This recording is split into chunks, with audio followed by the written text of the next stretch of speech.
सुप्रभात, good morning friends. आप सभी का DRDC एजुकेशन पे स्वागत है। साथियों, हम 15 मई 2025 का करंट अफेयर्स पढ़ेंगे। हिंदी और अंग्रेजी दोनों माध्यम में उपलब्ध है। हमारे साथ आप नए जुड़ रहे हैं तो प्लीज़ सब्सक्राइब कर दीजिए DRDC एजुकेशन को। बढ़ते हैं साथियों आज के अपने पहले MCQ की ओर। आज का अपना पहला जो MCQ है वो है Which operation was launched by the Indian Army to track down and eliminate the terrorists involved in Pahalgam attack. यानी पहलगाम अटैक में जो आतंकवादी जो टेररिस्ट शामिल थे साथियों, उनको शूट करने के लिए, उनको ख़त्म करने के लिए, उनको नस्तो नाबूद करने के लिए भारतीय सेना ने कौन सा ऑपरेशन शुरू किया है? Operation shoot, operation colour, operation death या ऑपरेशन किलर? इसका सही आंसर है ऑप्शन डी। साथियों, ऑपरेशन किलर को भारतीय सेना के द्वारा पहलगाम हमले में शामिल आतंकवादियों को शूट करने के लिए शुरू किया गया है, तो इसका सही आंसर है ऑप्शन डी। आइए साथियों देखते हैं इतिहास के प्रमुख ऑपरेशन को, जहां से हमारे एग्जाम में सवाल पूछे जाते हैं। अगर इन ऑपरेशंस की बात करूं तो सबसे प्रमुख ऑपरेशन में आता है ऑपरेशन ब्लू स्टार। ये 1984 में इंदिरा गांधी जी के सरकार के द्वारा शुरू किया गया था।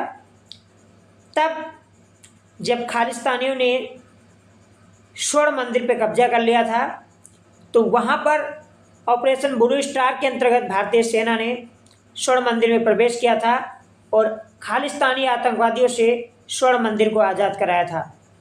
दूसरा प्रमुख जो ऑपरेशन है वो ऑपरेशन मेघदूत। साथियों, ये बात 1984 की है, जब पाकिस्तान की सेना ने सियाचिन ग्लेशियर पे कब्जा कर लिया था।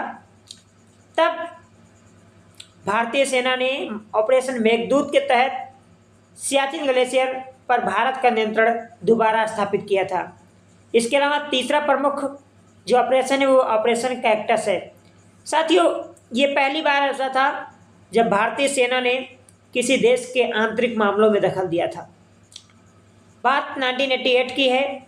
मालदीव में तख्ता पलट की कोशिश की जा रही थी।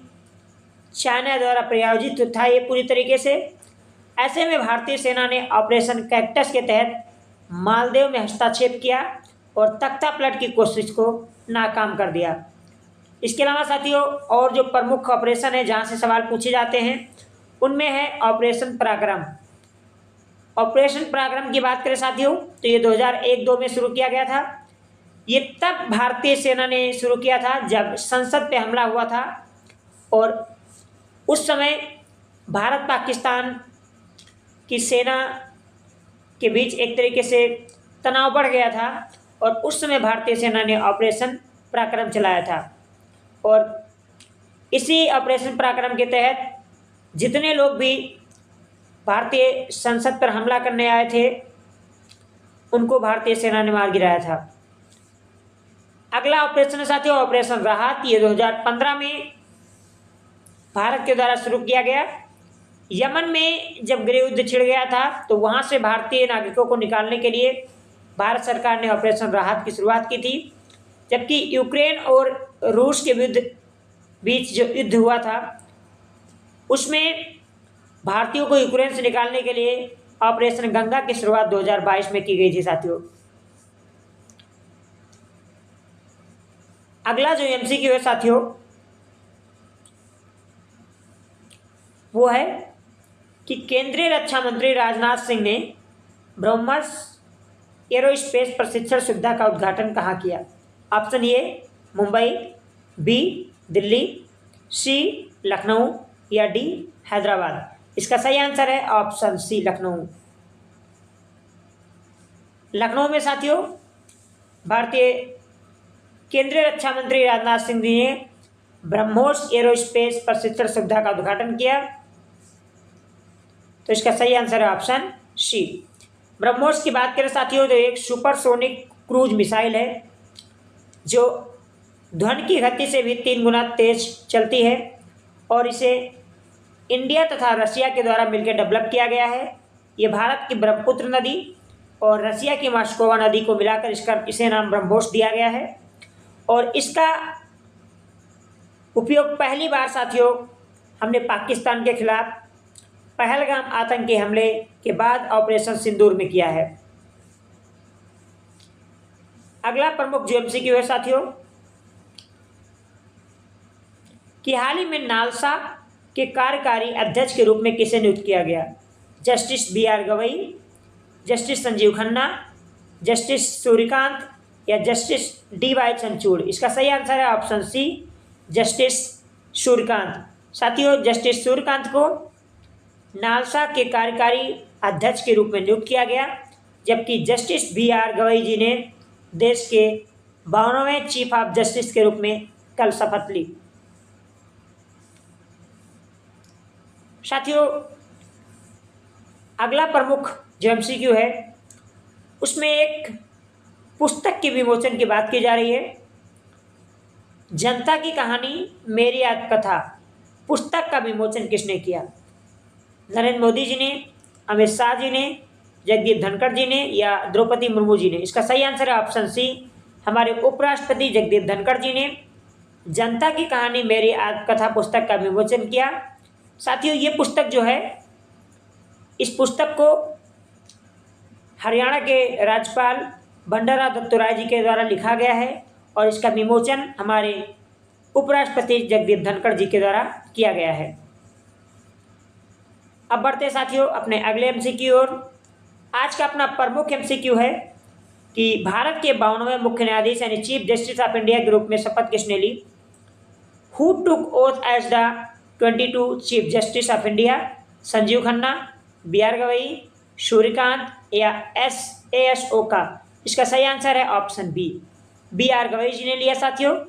और मैं आपको बता दूं जो बी.आर. गवई जी हैं, अगर मैं इनकी बात करता हूं तो ये देश के पहले बौद्ध चीफ जस्टिस है साथियों, जो बौद्ध धर्म समुदाय से आते हैं, बौद्ध धर्म से आते हैं, जबकि देश के दूसरे ये अनुसूचित जात के न्यायाधीश हैं जो इतने बड़े पद पे पहुंचे हैं साथियों।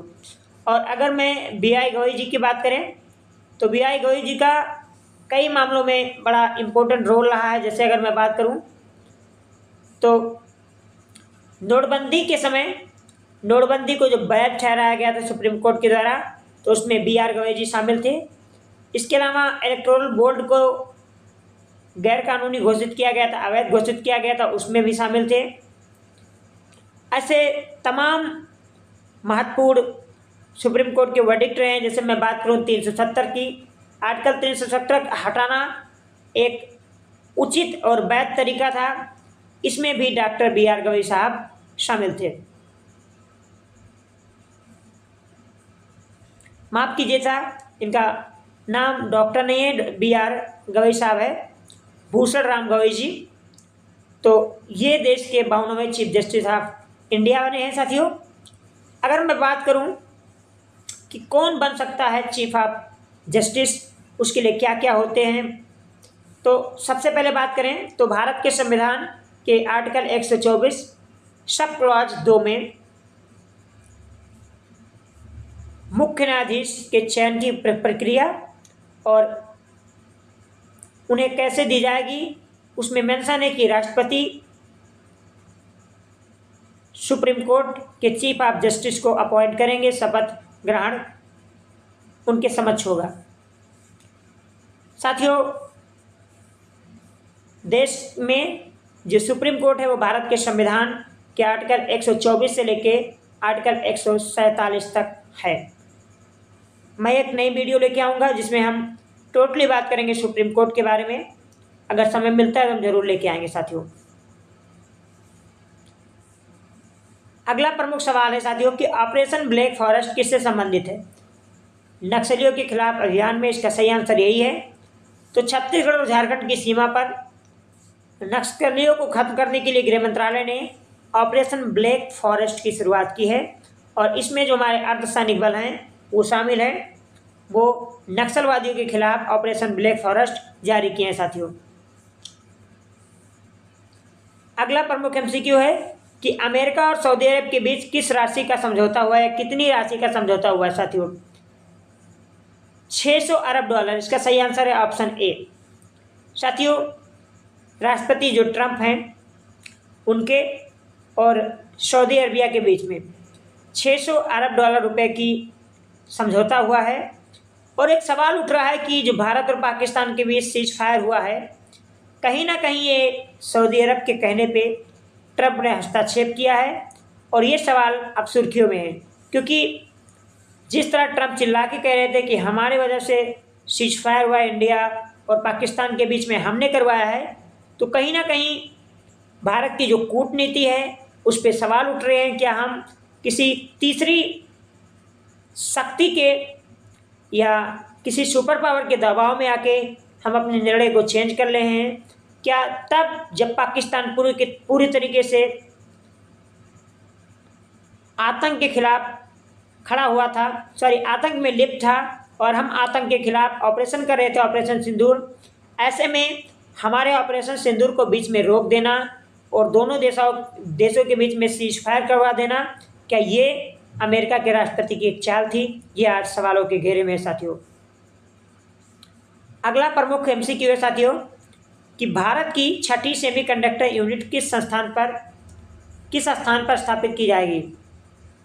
आपको बताना है जेवर उत्तर प्रदेश, गांधीनगर गुजरात, पुणे महाराष्ट्र या कोयम्बटूर तमिलनाडु। इसका सही आंसर है ऑप्शन ए, जो जेवर एयरपोर्ट है साथियों, उसके पास उत्तर प्रदेश में भारत की 6ठी सेमीकंडक्टर यूनिट का स्थापना किया जाएगा। तो इसका सही आंसर है ऑप्शन ए।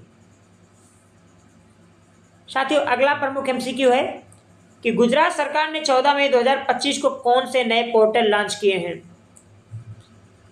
तो इसका सही आंसर है ऑप्शन बी, ई प्रगति और तेरा तुझको अर्पण। ये जो प्रोग्राम है साथियों, ये जो पोर्टल है, ये गुजरात सरकार ने 14 मई 2025 को लॉन्च किए हैं। बात अगर गुजरात की करें साथियों, तो गुजरात में 4 प्रमुख आपको राष्ट्रीय उद्यान मिलेंगे। गिर राष्ट्रीय उद्यान जो भारतीय शेरों के लिए काफ़ी प्रसिद्ध है, एक बेलावदार ब्लैकबक राष्ट्रीय उद्यान है, वसंदा राष्ट्रीय उद्यान है और समुद्री राष्ट्रीय उद्यान खंबात। कच्छ आप मैरीन है साथियों, खंबात नहीं है, ये कच्छ है, गलत मिस्टेक हो गया है। आप गल्फ ऑफ कच्छ या खंबात की खाड़ी भी कह सकते हो आप, तो ये भी सही है लगभग। तो ये गुजरात में 4 प्रमुख राष्ट्रीय उद्यान हैं। इसके अलावा साथियों 3 प्रमुख डैम आपको गुजरात में मिलेंगे। सरदार सरोवर डैम जो नर्मदा नदी पे बना हुआ है, इंदिरा सागर डैम भी नर्मदा नदी पे बना हुआ है और बालासिनोर डैम माही नदी पे बना हुआ है। साथियों आप मुझे बताइए कि माही नदी सुर्खियों में क्यों रहती है, जबकि माथर बांध जो है वो ताप्ती नदी पे बना हुआ है। साथियों तो ये आज के थे प्रमुख एमसीक्यू। आपको कैसा लगा आप ज़रूर बताइए।